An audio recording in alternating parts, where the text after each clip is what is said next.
I have been here since the beginning of time, since God hung over the waters of the deep and called me forth from the nothingness. I have been waiting ever since, waiting for Him.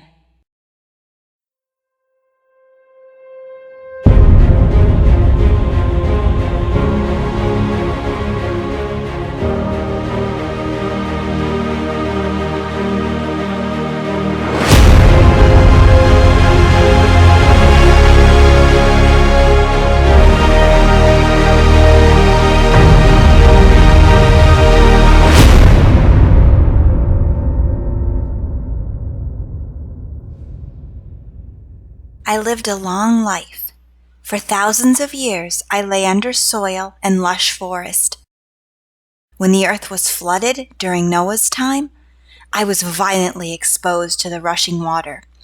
When the water receded, I found myself in a pleasant place.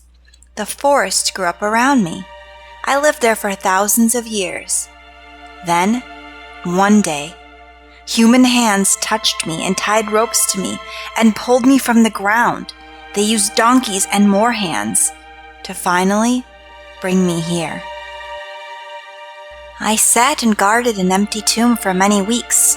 I wondered what my life would hold, and I missed the forest and the animals that had once used me for shelter. Then one day, a day darker than any other day, some men brought a body into the tomb. They gently laid the body down and quickly rolled me in front of the tomb entrance before the sun would set.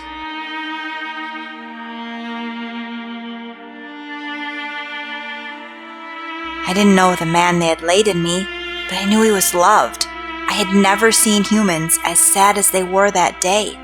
Their faces were streaked with tears, and there was nothing but sadness around them.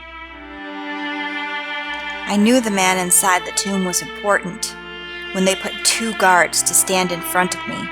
I'm so large, I could guard him well all the days of my life. It was strange I was not enough. When the 3rd day after the man was laid in my tomb dawned, I was just rising from my slumber, and 3 women approached me as the sun began to slip over the horizon. Suddenly, there was a great earthquake, and an angel descended from heaven and rolled me away from the tomb. The angel was as white as lightning, with clothing whiter than snow. The guards fainted, and the women trembled in fear. The angel looked at the women and told them he knew they were looking for Jesus, but he had risen. The tomb was empty, and his body was not there. The angel told them to go quickly and tell his friends he was alive. I was strong and mighty, and so were the big guards in front of me, but we had not kept the man inside of the tomb. Now I finally knew his name, and it was Jesus, but I did not really know him yet. One of the women stayed back and wept. She looked in the tomb as she cried, and then a man came to her and said, "Woman, why are you crying?" She didn't know where Jesus was and thought someone took him away. She asked the man if he took Jesus away and begged him to tell her where the body was. Then the man said her name. "Mary?" She turned to him astonished and realized it was Jesus himself talking to her. She called him Rabboni, which means teacher, and fell to her feet, worshiping him. I finally knew who Jesus was, and I realized my whole life I'd been waiting for him. When God fashioned me in the beginning of time, he knew I would one day guard his body. I had to be thrown from the warm soil in the flood. I had to be taken from my forest friends by man, or I never would have been able to know Jesus. I thought those things were bad when they were happening, but now I knew their purpose because I fulfilled my purpose. Jesus loved Mary so deeply. He loved the guards laying at my feet. He loved the men who carried him to the tomb 3 days earlier. He loved the men who tortured him and killed him. He gave his love like nothing I ever felt before.